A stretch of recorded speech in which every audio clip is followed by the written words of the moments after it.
हाँ तो बच्चों, आज हम अध्याय 6 की अंतिम प्रश्नावली 6.2 की अंतिम प्रश्न नंबर 7 में है। और प्रश्न नंबर 7 में हमें आज 13 से विभाज्यता का नियम सीखना है। कल हम लोगों ने 11 से विभाज्यता का नियम सीखा। तो ये 13 से विभाज्यता का नियम के लिए अलग अलग कंडीशन होती है कि भाई हम कितने अंकों की संख्या को चेक कर रहे हैं। यहाँ पे 3 अंक की सवाल एक दिया गया है और 4 अंक की 3 सवाल दिए गए हैं। तो ध्यान देंगे 3 अंक की संख्या को कैसे हम लोग चेक करेंगे कि ये 13 से विभाज्य है अथवा नहीं। तो चलिए 3 अंक है, मतलब आपको सबसे पहले ये सेट करना है कि जो पहला अंक है B, दूसरा अंक है C और तीसरा अंक है D। हम लोग को मन में मानना है कि पहले अंक को हम लोग क्या बोलेंगे B, दूसरे अंक को C, तीसरे अंक को D। और यदि 4B धन 3C धन ऋण D, याद रखेंगे 4B धन 3C ऋण D। इसको यदि मैंने हल किया, ये BCD के जो मान है यहाँ रखा और इसका हल जो है 0 आ जाए या 11 का गुणा जा जाए, 13 का गुणा जा जाए।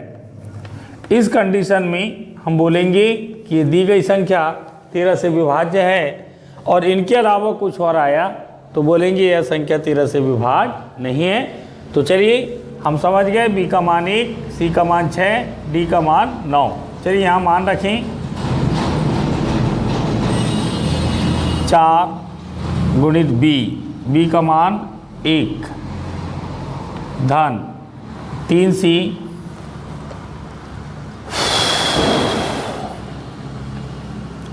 C का मान 6 ऋण D का मान 9। ये देखिए हमारा पहला सवाल चालू हो रहा है। 4 एकम 4, 6 तिया 18 ऋण 9, 18 और 4 22 ऋण 9, 22 में से 9 गया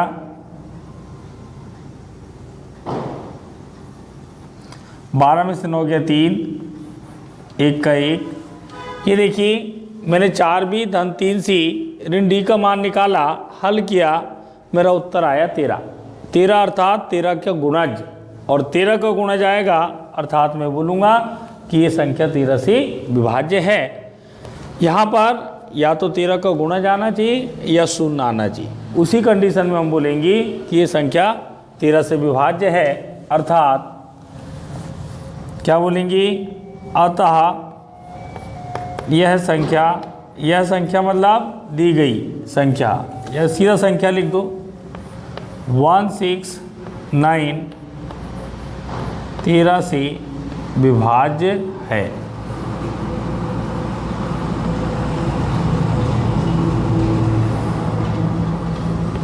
इस प्रकार ये हमारा सवाल ख़त्म होता है।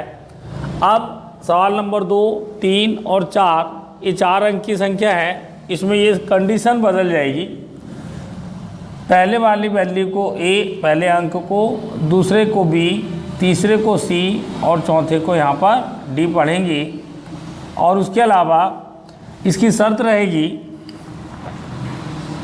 A धन जो हमारा 3 अंकीय नियम था,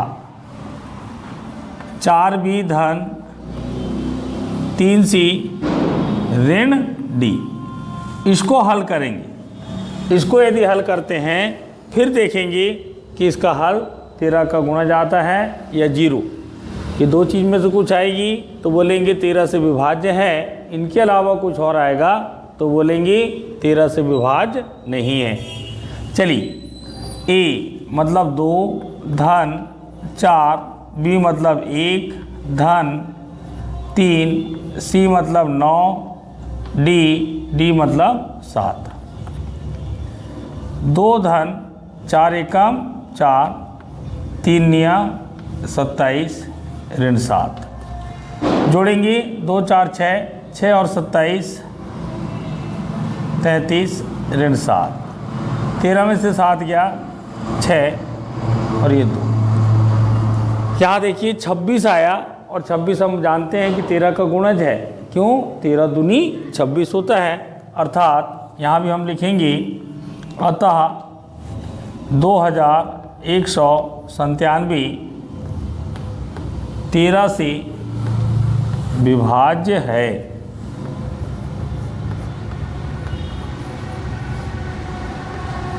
चलिए अगले सवाल की ओर चलें। ये देखिए यहाँ पे ए का मान 3, बी का मान 1, सी का मान 4, डी का मान 6। चलिए शर्त यही लगाइए, ए धन 4B धन 3C ऋण डी बराबर ए 3, बी 1, सी 4 और डी 6। 3 का 3, 4 एकम 4, 4 तिया 12 ऋण 6। 3 4 7, 7 और 12 19, 19 में से 6 गया 13। फिर 13 का गुणज आ गया, अर्थात बोलेंगे यह भी संख्या विभाज्य है। ऐसा भी लिख सकते हैं शॉर्टकट में कि विभाज्य है अथवा नहीं, क्योंकि सवाल ऊपर लिखा गया है हम 13 से विभाज्यता की जांच कर रहे हैं। तो लिख सकते हैं 13 से विभाज्य है, 13 से विभाज्य है।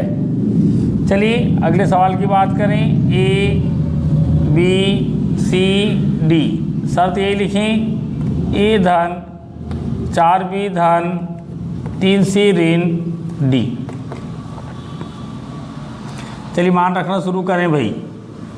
ए मतलब 5 धन, बी मतलब 2 धन, सी मतलब 8, डी मतलब 0। 5 का 5, 4 दूनी 8, 8 तिया 24 ऋण 0। 5 8 13, 13 और 24 37 और 37 ऋण 0 37। और जब हम जानते हैं 37 13 के पहाड़े में नहीं आता, अतः क्या लिखें यहाँ पर कि यह संख्या 13 से विभाज्य नहीं है। अतः 5280 13 से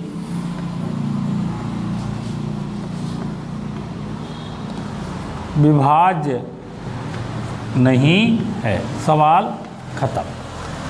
इस तरीके से इस 13 से विभाज्यता के नियम के साथ ही हमारा यह अध्याय समाप्त होता है और अब हम अगले दिन अगले वीडियो में अध्याय 7 के साथ फिर उपस्थित होंगे। आज के लिए बस इतना ही।